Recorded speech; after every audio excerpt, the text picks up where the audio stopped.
নমস্কার। সত্যমঙ্গল ইউটিউব চ্যানেলের সকল দর্শক এবং শ্রোতা বন্ধুদের জানাই আন্তরিক শ্রদ্ধা ও ভালোবাসা। আজকের এই ভিডিওতে আমরা এমন একটি গুরুত্বপূর্ণ বিষয় নিয়ে কথা বলবো, যা আমাদের জীবনের গভীরতার সঙ্গে জড়িত। ঈশ্বরের শরণ নেওয়ার দুটি পথ।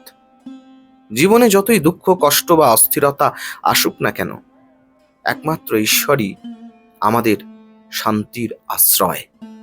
কিন্তু প্রশ্ন হলো, আমরা কিভাবে তার কাছে পৌঁছাবো?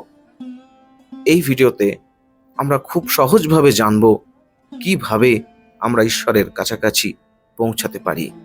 অপূর্ব আলোচনা করেছেন এই বিষয়ে স্বামী জ্যোতিষ্বরানন্দজি মহারাজ। কি বলছেন মহারাজ? মহারাজ বলছেন, অনন্তে পৌঁছানোর দুটি পথ, জীব বোধে ও আত্মা বোধে। আমি জীব, আমার প্রকৃত স্বরূপ আমি ভুলে গিয়েছি। দেহ, মন ও জাগতিক বস্তুর সঙ্গে একাত্ম হয়ে পড়েছি। এই অসহায় অবস্থায় আমি আমার প্রাণের প্রাণ, যিনি এই জগৎ সৃষ্টি করেছেন, সেই পরমাত্মার কাছে প্রার্থনা জানাচ্ছি। জগন্মাতা কতগুলি খেলনা দিয়ে এখানে আমাকে ভুলিয়ে রেখেছেন। তিনি যেন খেলনাগুলি ফিরিয়ে নেন আর নিজে আমার কাছে ধরা দেন, এই প্রার্থনা। জগতের খেলনা নিয়ে খেলতে খেলতে জীবাত্মা ক্লান্ত হয়ে পড়ে। সে তখন ঈশ্বরের কাছে তার আপন সত্তায়, উৎসে ফিরে যেতে আকাঙ্ক্ষা করে। নিদ্রায় জীবাত্মা পরমাত্মার সঙ্গে মিলিত হয়, কিন্তু সেই বোধ তার অজ্ঞাত থেকে যায়। আধ্যাত্মিক জীবনের মূল সাধন হল সজ্ঞানে মায়ের কোলে বিশ্রাম নেওয়া। যখন সমস্যা আসে, তার কাছেই প্রার্থনা জানাও, তার কাছে নিজেকে মেলে ধরো আর আন্তরিক প্রার্থনা জানাও, প্রভু আমাকে কৃপা করো। করুণা করে কত মানুষকে তুমি উদ্ধার করেছ, আমার উপর কি তোমার দয়া হবে না? নিজের পবিত্রতার জন্য এবং অন্যের প্রতিও যাতে তাঁর কৃপা বর্ষিত হয়, তার জন্য প্রার্থনা জানাও। উদার হও। আত্মারূপে আমরা সকলেই সেই পরমাত্মার অংশ স্বরূপ।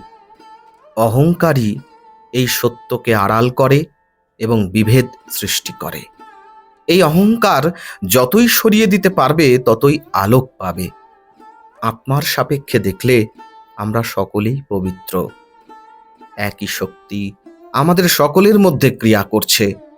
দেহ, মন ও অহংকার থেকেই অপবিত্রতা বোধ আসে। সর্বদা নিজেকে শুদ্ধ ভাবো। অন্য পথ হলো নিজেকে সর্বদা আত্মারূপে চিন্তা করা। তদ্ব্রহ্ম নিষ্কলমহং ন চ ভূত সঙ্গ। আমি শুদ্ধ অদ্বয় আত্মা, ভূত সমূহের সমষ্টি নই। ঈশ্বরের কাছে প্রার্থনা জানাও, মা আমি তোমারই স্বরূপ। এই কৃপা করো যেন তা আমার স্মরণ থাকে। পূর্ণ শরণাগতি আয়ত্ত করা কঠিন। বিড়াল ছানা যেমন তার মায়ের ওপর সম্পূর্ণ নির্ভর করে, সেই ভাব আরোপ করো। এর জন্য মনের অসামান্য পবিত্রতা দরকার। আন্তরিক প্রার্থনা জানাও। খোলা মনে তার সঙ্গে আলাপ করো। শুদ্ধ মনে প্রার্থনা জানাও। কি অপূর্ব আলোচনা করেছেন স্বামী জ্যোতিষ্বরানন্দজি মহারাজ। আশা করি আজকের এই আলোচনা আপনাদের ভালো লেগেছে এবং কিছুটা হলেও নতুনভাবে ভাবতে সাহায্য করেছে। দেখুন, যে কোনো পথই হোক, লক্ষ্য একটাই, ঈশ্বরের কাছে পৌঁছানো এবং নিজের ভিতরে শান্তি খুঁজে পাওয়া। ভিডিওটি যদি ভালো লাগে তাহলে অবশ্যই লাইক, শেয়ার করবেন এবং চ্যানেলে নতুন হয়ে থাকলে চ্যানেলটিকে সাবস্ক্রাইব করবেন।